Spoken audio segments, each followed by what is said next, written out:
Hello, aspirants. I once again welcome you all to the IS mentorship, and I especially welcome you all to our very new initiative, that is your foundational NCRT course for all of the aspirants, whether they are fresher or whether they are veteran. For fresher, it will be a one-stop solution because it will be like a weapon to understand all the basic concepts related to your UPSC subjects. And for veteran, even if they want to revise it, this is also a very good platform for them. So in previous lecture, what we have done, we have started with geography, and that too we have taken the most basic class, that is your class 6th. और आज हम उसी का class second करने वाले हैं. It is lecture number 2. In the previous lecture, we have completed our first chapter, and I hope that it is very much clear to you. First chapter was about the earth in the solar system. ठीक है, और अब हम आज chapter number 2 करने जा रहे हैं, जिसका आपका टॉपिक का नाम है ग्लोब, लैटिट्यूड एंड लॉन्गिट्यूड. ठीक है, आई होप कि प्रीवियस लेक्चर आप लोगों को पसंद आया होगा, एंड ऑल्सो आप लोगों को हैंडमेड नोट्स भी काफ़ी ज़्यादा अट्रैक्ट किए होंगे, because that will be a very good weapon और tool for you to revise in a very quick minute. ठीक है, चलिए, तो अब आज हम स्टार्ट करते हैं हमारा chapter number 2, and I will be taking all the topics comprehensively. जितने भी टॉपिक्स हैं आपके चैप्टर्स में, whether be it small whether be it big, all the topics मैं कंप्लीट करूंगी. ठीक है, don't worry, your NCERT will be completed in a very holistic way. बस आपको कंसिस्टेंट बने रहना है, आपको रोज लेक्चर अटेंड करने हैं. जब भी लेक्चर अपलोड हो रहे हैं, all the time you need to attend it without any delay. तो चलिए स्टार्ट करते हैं आज का लेक्चर, और आज के लेक्चर का हमारा फर्स्ट टॉपिक है ग्लोब. ठीक है, as the chapter is itself saying, chapter का नाम क्या है, आपके चैप्टर 2 का नाम ग्लोब, लैटिट्यूड्स एंड लॉन्गिट्यूड. तो basically this is your globe. अब ग्लोब के बारे में क्या बताएं, है ना, ये सब तो आप अपने डेली लाइफ में यूज कर ही रहे हैं. Basically globe is a 3D representation of your 3D representation आप बोल सकते हैं. किसका 3D रिप्रेजेंटेशन भाई? ऑब्वियसली अर्थ का, है ना. अर्थ का ये 3D फॉर्म है ग्लोब. देखो, अगर अब हम आपको अर्थ के बारे में पढ़ना है तो आप ट्रैवल तो कर नहीं सकते. आपको देखना है कि भाई अटलांटिक ओशन के वेस्ट में क्या आता है, तो उसके लिए आप अटलांटिक ओशन में जाके वेस्ट देखोगे क्या? नहीं ना. So for that you need a miniature structure, एक छोटा सा स्ट्रक्चर, लेकिन ऐसा स्ट्रक्चर हो जिसमें everything is written, everything is mentioned, हर चीज आपको क्लियरली दिखाई दे, and that too in a 3D form. ठीक है, पेपर फॉर्म नहीं, 2D फॉर्म नहीं, 3D form, so that you can have a very good clarity on that. So that is why globe is a true model of earth. Clear? And it represents countries, continents, ocean as shown in the picture itself. You can see the globe which is being used by each one of them, especially the UPSC aspirants. Okay, so basically depend करता है size पे. Globe छोटा भी हो सकता है, globe बड़ा भी हो सकता है, depending upon the need globe is made. So as you can see here, it is also written here that it is of varying type and size depending upon the need. जैसा need होता है वैसा उसका type होता है. Clear? और it is also not fixed. आपने globe को यूज किया होगा, इसको हम रोटेट भी कर सकते हैं. It can be rotated also because it is having a top spin और अ पॉटर व्हील. क्योंकि यहाँ पे इसकी बनावट ही ऐसी होती है. For your convenience we can rotate it to look the places as per the need of our understanding. Clear? So this is everything about globe. Now moving on to the next one, that is your axis. ठीक है, अब axis क्या होता है? सी, आप इस figure को देखिए. नाउ दिस फिगर, जैसे हमको एक्चुअल में भी पता है जो हमारा अर्थ है वो थोड़ा सा टिल्टेड फॉर्म में है ना. आप इसके कॉन्टिनेंट्स को देख रहे हैं. कौन सा कॉन्टिनेंट है? ये आपका नॉर्थ अमेरिका है, ये आपका साउथ अमेरिका. ये थोड़ा सा इस पोर्शन पे टिल्टेड है. अब इसका जो मिडिल पॉइंट है, मतलब कि नॉर्थ पोल, और इसका जो सदर्न पॉइंट है मतलब कि south pole. If we try to divide और make a line from the north pole to the south pole, तो उसको हम बोलते हैं एक्सिस.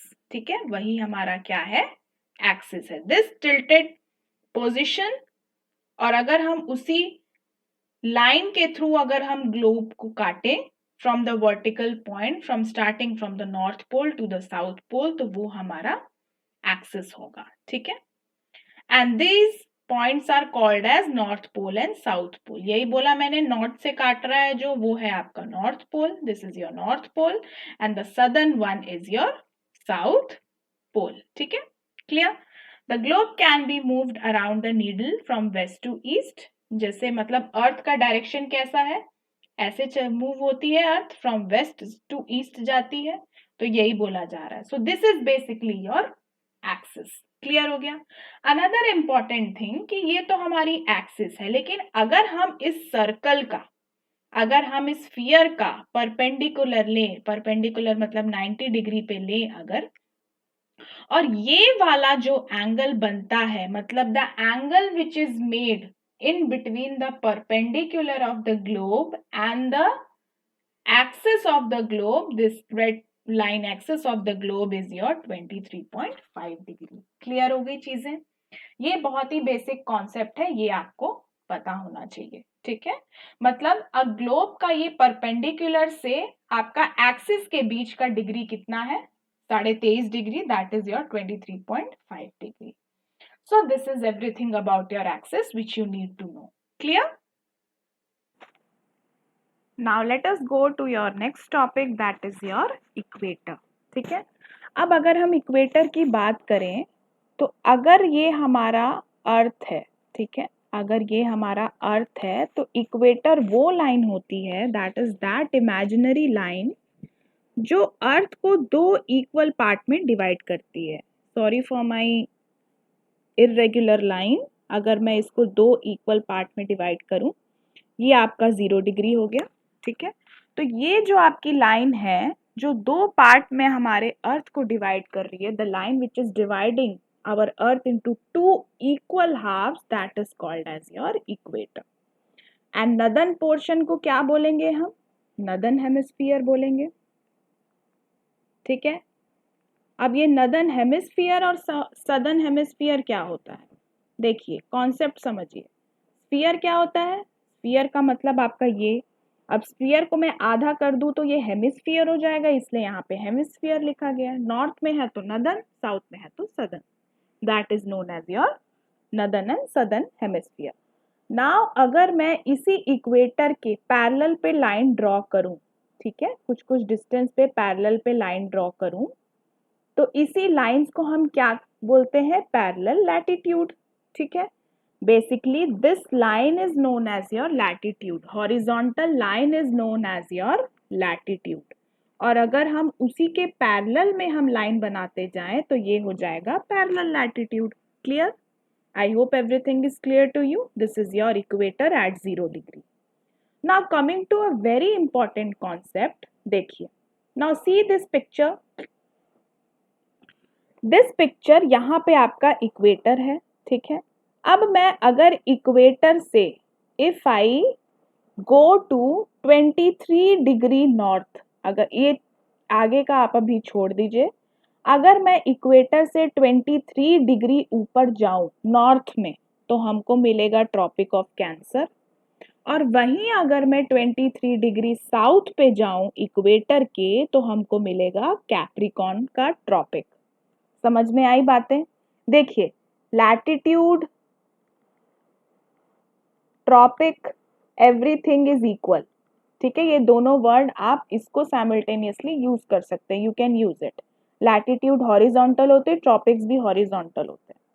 तो अगर मैं इक्वेटर 0 डिग्री पे है हमारा, 0 डिग्री से मैं अगर 23 डिग्री पे जाती हूँ तो हमको मिल जाएगा ट्रॉपिक ऑफ कैंसर. अब वहीं 23 डिग्री साउथ पे चली जाती हूँ तो हमको क्या मिलेगा, ट्रॉपिक ऑफ कैप्रिकॉर्न. क्लियर हो गया? इतनी बातें आपको समझ में आ जानी चाहिए. बाकी जो भी लिखा है उसको आप इग्नोर कर सकते हैं अभी के लिए. That we will learn later on when the topic will come. आपको Tropic of Cancer, Capricorn, equator पता होना चाहिए क्या होते हैं. क्लियर हो गई बातें? चलिए आगे चलते हैं। अब इक्वेटर 90 डिग्री, इक्वेटर 0 डिग्री ये मैंने आपको बता दिया। नॉर्थ पोल 90 डिग्री पे रहता है, ये भी आपको पता है।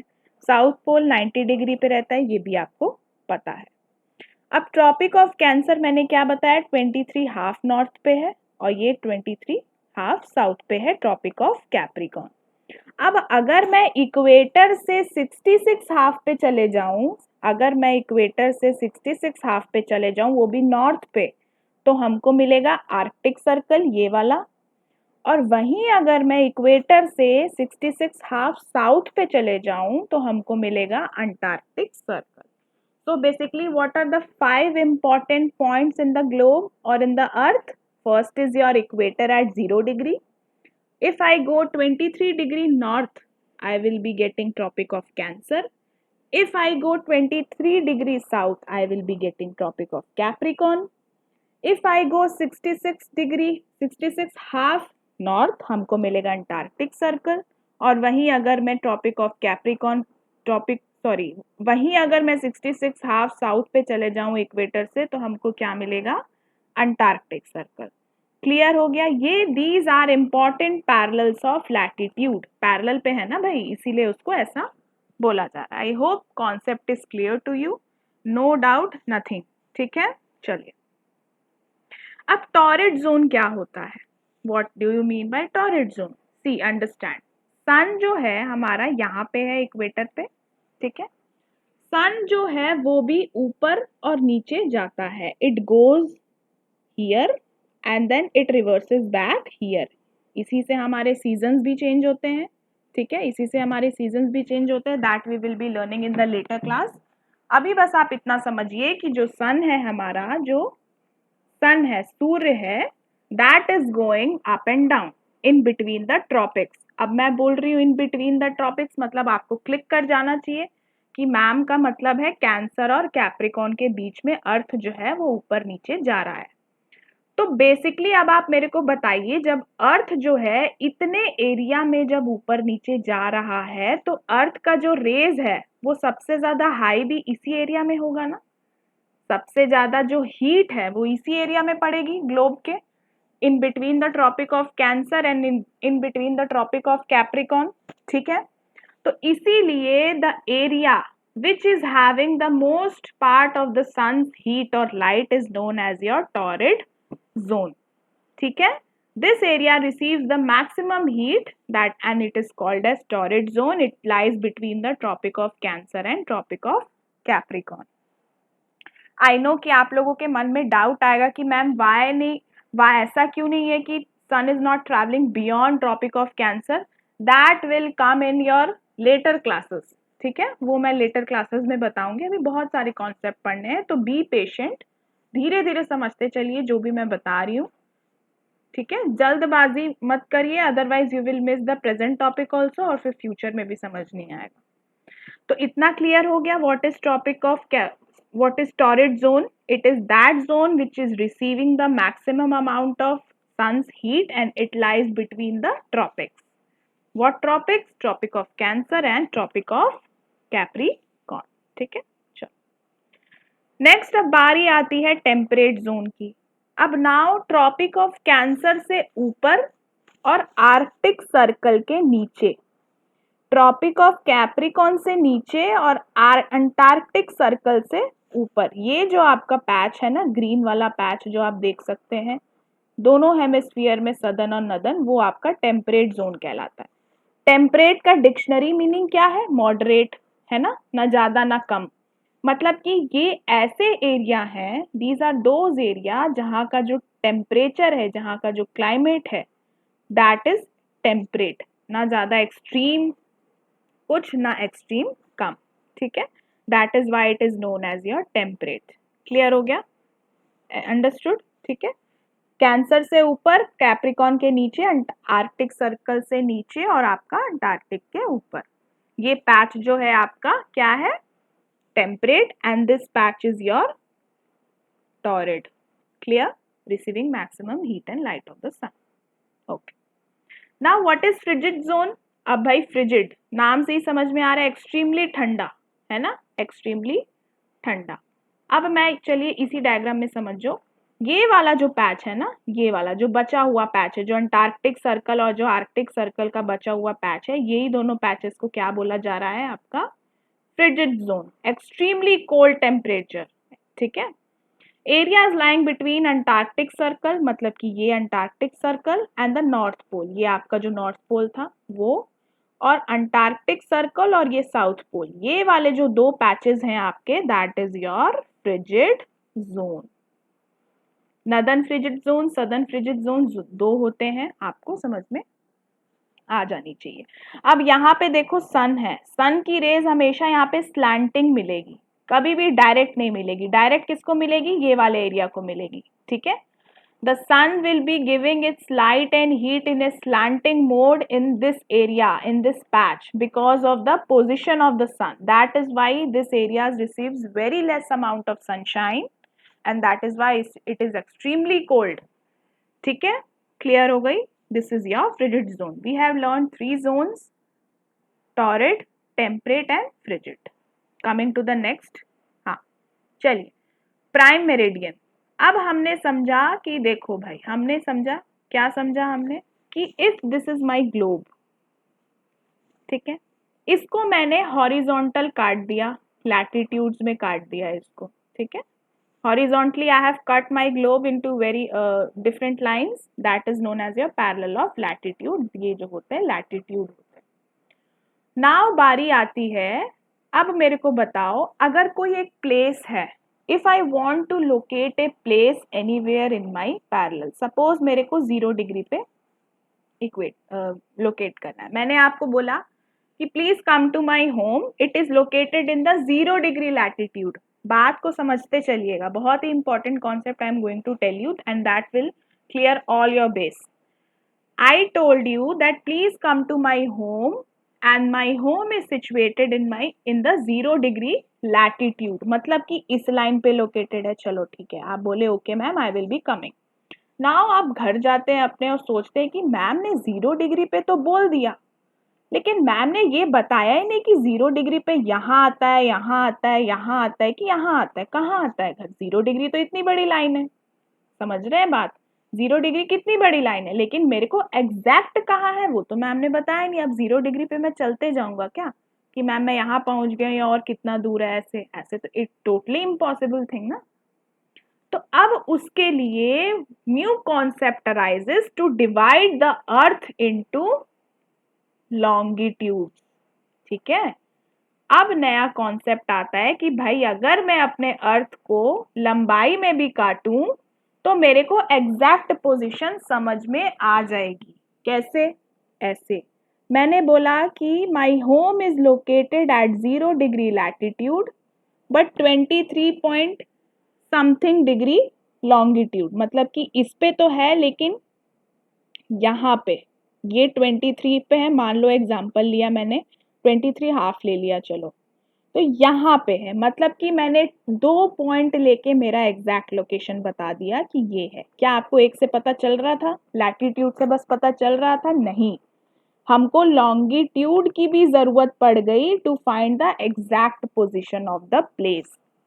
और वही अगर if you divide earth into longitudes, ठीक है, वर्टिकल लाइंस, तो इसको आप क्या बोलते हैं? लॉन्गिट्यूड। और अगर हॉरिजॉन्टल काटोगे तो लैटिट्यूड हो गया। ठीक है, नाउ और इसमें भी एक और कॉन्सेप्ट है कि भाई इक्वेटर का तो 0 डिग्री है, चलो समझ में आ गया, हमको यहाँ से स्टार्ट करना है, हम ऊपर जाएंगे 1 2 डिग्री 3 डिग्री 4 डिग्री 5 डिग्री, ऐसे हम चलते जा रहे हैं। लेकिन इसमें क्या करें? इसको स्टार्टिंग पॉइंट रखें, इसको स्टार्टिंग रखें, इसको स्टार्टिंग रखें, किसको स्टार्टिंग रखें? Which line should we keep as our 0 degree? Equator का तो इक्वेटर है क्योंकि ये सेंटर से काट रहा है, लेकिन आप अगर 3D इमेजिन करोगे ग्लोब को तो what should be your starting point? सारी लाइंस तो सेम है, ठीक है, सारी लाइंस इक्वली काट रही हैं because of the shape of the earth. So for that a new concept comes, that is your prime meridian। ठीक है, प्राइम मेरिडियन। साइंटिस्ट ने बैठक की, researchers also came along, scientists, researchers, everyone came together and decided that the line which is passing through Greenwich, ठीक है, जहां पे British royal observatory है, ग्रीनविच एक प्लेस है ग्रीनविच, वहां से जो लाइन पास हो रही है that will be called as your prime meridian and this will be your 0 degree. Clear? इतनी बातें समझ में आ गई? I hope everything is clear to you. कहाँ से हमारा प्राइम मेरिडियन स्टार्ट होता है?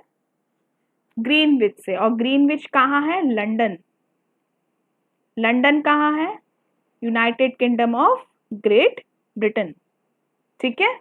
अब लंदन इंग्लैंड में है, ये सब चीजें आपको पता होनी चाहिए। यूके क्या है, यूरोप क्या है, ठीक है। लंदन जो है आपका यूके में है, वहां से ग्रीनविच एक जगह है जहां से यहाँ पे है वो, ये पॉइंट है जहां से वो लाइन पास हो रही है, उसको हमने क्या बोल दिया? Prime meridian. जैसे लैटिट्यूड का इक्वेटर होता है वैसे लॉन्गिट्यूड का प्राइम मेरिडियन होता है, both starts with 0 degree. 0 degree. If you are going here, अगर आप prime meridian, if you are going east side from the prime meridian, time जो है वो प्लस में जाएगा। If you are going west side of prime meridian, time will go in minus. अब इसका क्या प्लस माइनस क्या? जैसे यहाँ पे 12 बजा है तो इंडिया में क्या बजेगा? मतलब जो भी बजेगा 12 बजे के बाद ही रहेगा, या तो वो 4 बजेगा, 5 बजेगा, 6 बजेगा, 7 बजेगा। But if you go to the west side, इससे पहले का टाइम होगा, या तो रात के 10 बज रहे होंगे, 9 बज रहे होंगे, 8 बज रहे होंगे, डिपेंडिंग अपॉन द प्लेस। ये होता है आपका प्लस माइनस। और आपको you should be knowing a very important fact that India को बोला जाता है कि India lies 5 hours 30 minutes ahead of GMT, ठीक है। मतलब कि अगर यहाँ पे लंदन में अगर सुबह के 10 बज रहे हैं तो भारत में क्या बजेगा? Tell me what will be the time?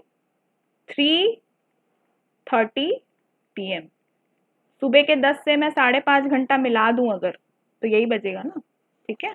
Clear हो गया? तो this is the concept of your prime meridian and your timing. Clear? Understood?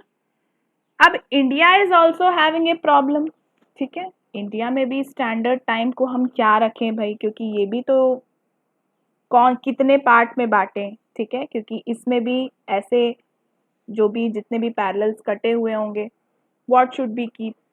तो बेसिकली डिसाइड हुआ कि इंडिया का 82.5 डिग्री, ठीक है, 82.5 degree. Do you know where 82.5 degree located? हाँ, डू यू नो ये कौन से प्लेस से जाता है आपका? चलो, this will be a homework for you.